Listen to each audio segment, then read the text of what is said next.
I'm Ariana Grande. Hi, I'm Cynthia Erivo. And you're listening to the Broadway Podcast Network. Visit bpn.fm to discover more.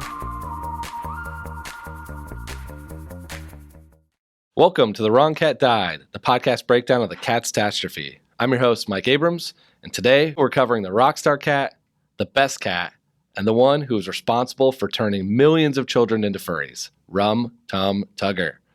Cue the intro music. There's a cat over here. There's a cat over there.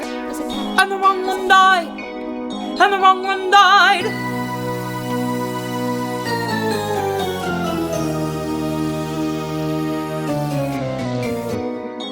Welcome to The Wrong Cat Died, the podcast breakdown of the catastrophe. Let's talk Rum Tum Tugger. Like all these crazy cats, I'm probably going to get tired of saying Rum Tum Tugger, so from here on out, we're going to call him Tug. So who is Tug? We get introduced to Tug after Jenny Anydot's crazy cockroach tap dance that still weirds me out.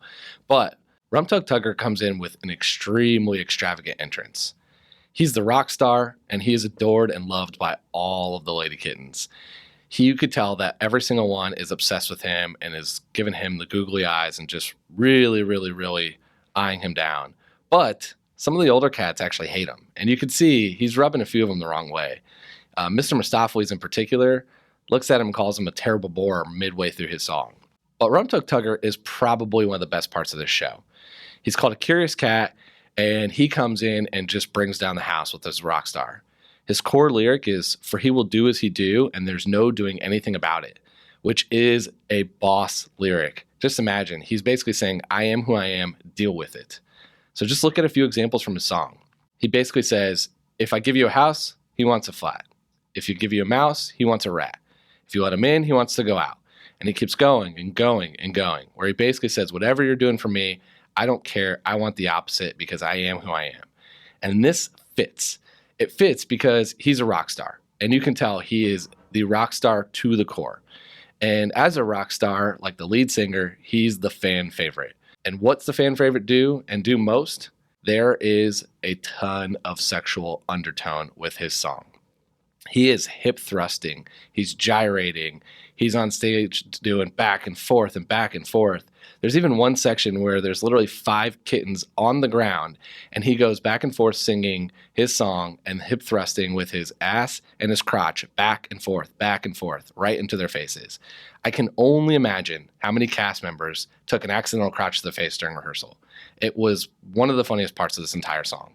But as great as Rum Tum Tugger is, it's not all perfect, because in 2014, Andrew Lloyd Webber made another writing mistake, and he decided that he thought Rum Tum Tugger was stale, which is wrong and shocking, but decided to make him into a rapping street cat. And shockingly, no one liked it, which it sounds as bad as it looked, but it was a terrible decision where they made him rap his song and turned him into this kind of tattooed up, dreadlock looking cat that just did not work.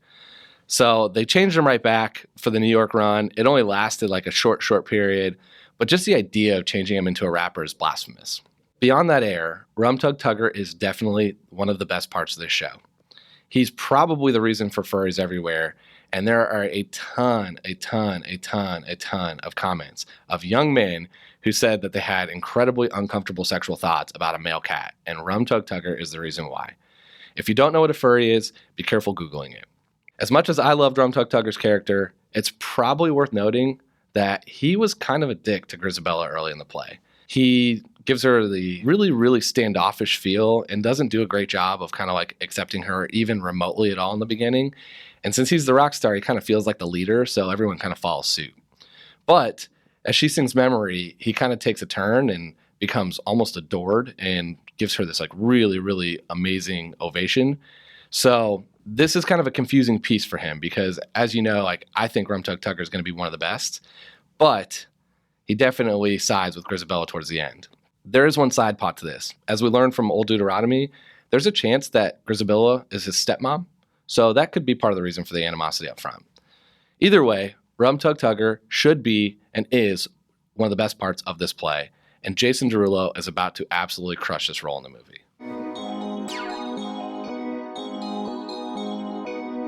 So how does Rum Tum Tugger's song differ from the poem? It doesn't. It is 100% word for word the same. And so that begs the question, how do you think T.S. Eliot wrote this poem? I want you to just imagine something with me here. Just imagine T.S. Eliot sitting at his old wooden desk, looking out at the countryside of Great Britain, quill penned and ink in hand, going, "For he will do as he do," as he hip thrusts after each word. Come on, I know you're picturing the same thing. All right, let's dig into some real and fictional characters for Rum Tum Tugger. Plain and simple, Rum Tum Tugger is a rock star.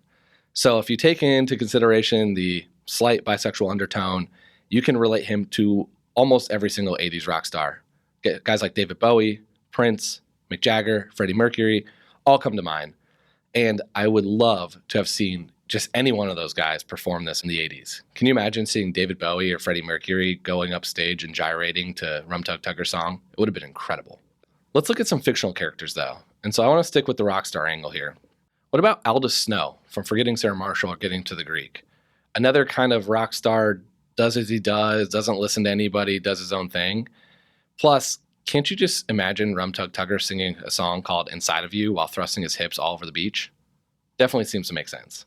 There's another one that's not really reminds you of Rum Tum Tugger, but is actually playing Rum Tum Tugger.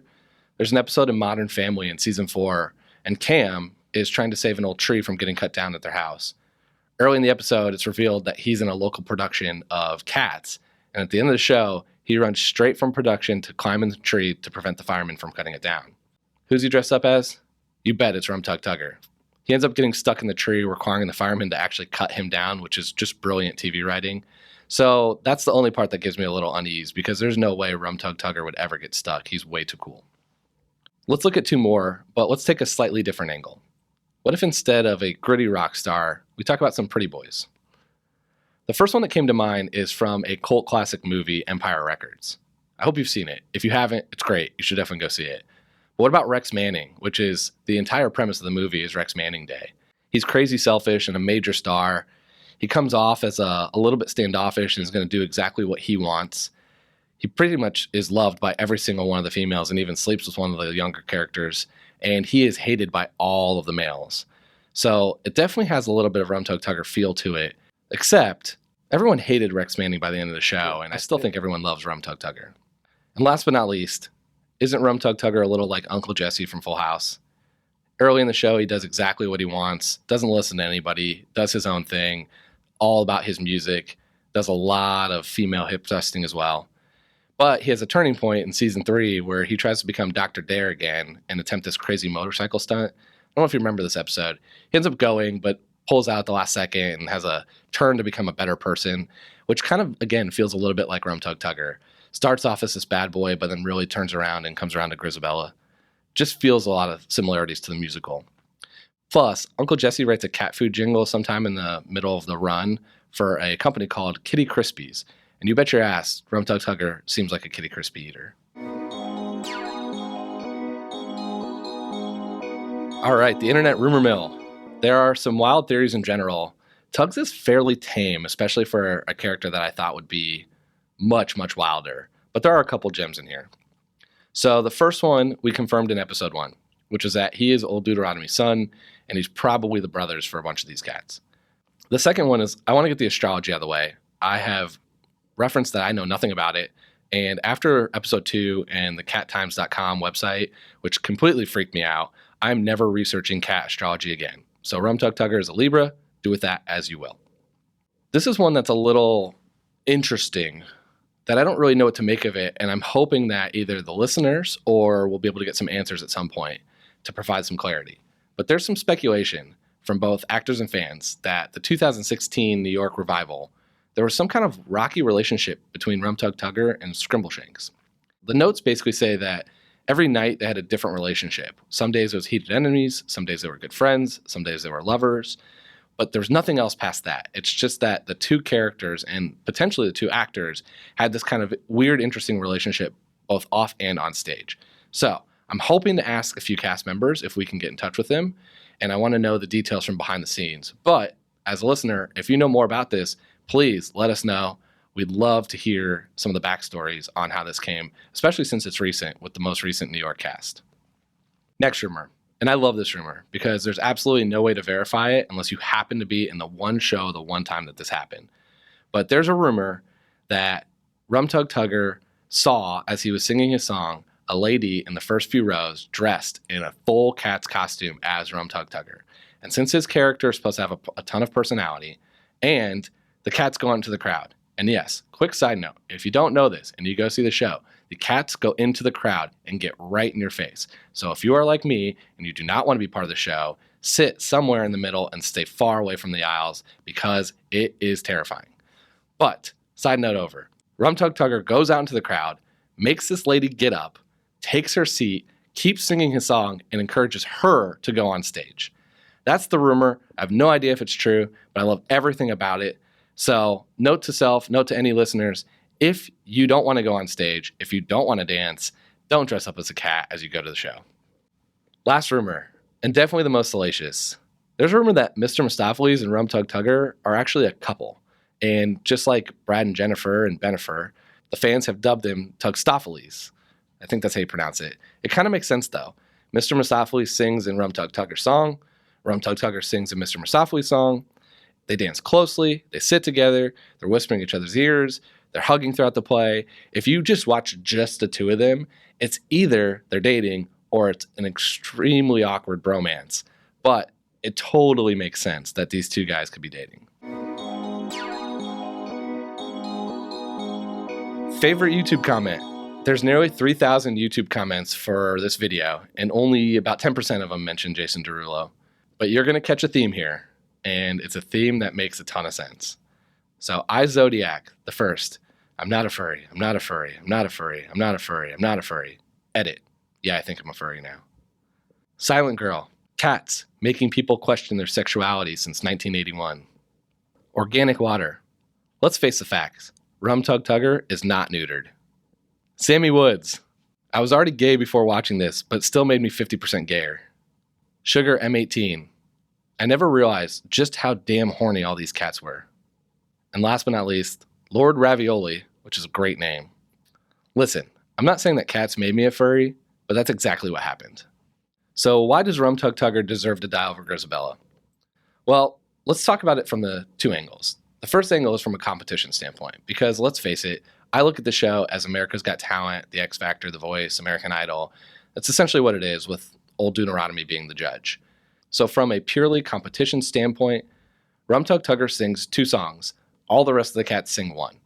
So he gets more chances to wow the crowd than anybody else, and his number 1 song is by far one of the best parts of the show.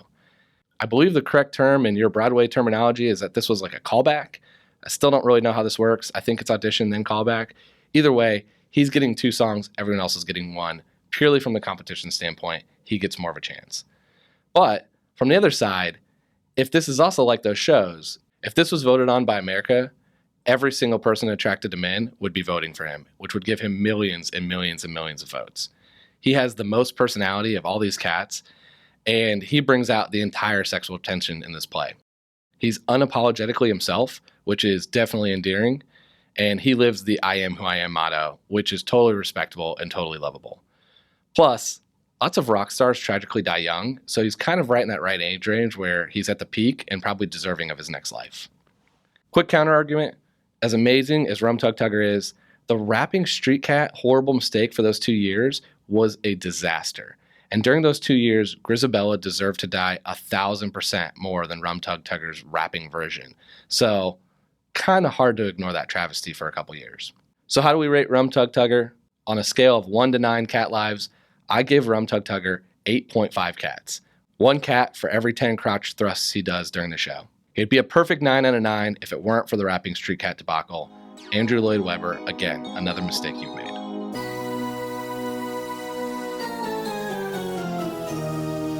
Thanks for listening to episode 3 about Rum Tum Tugger on The Wrong Cat Died, a podcast breakdown of the catastrophe.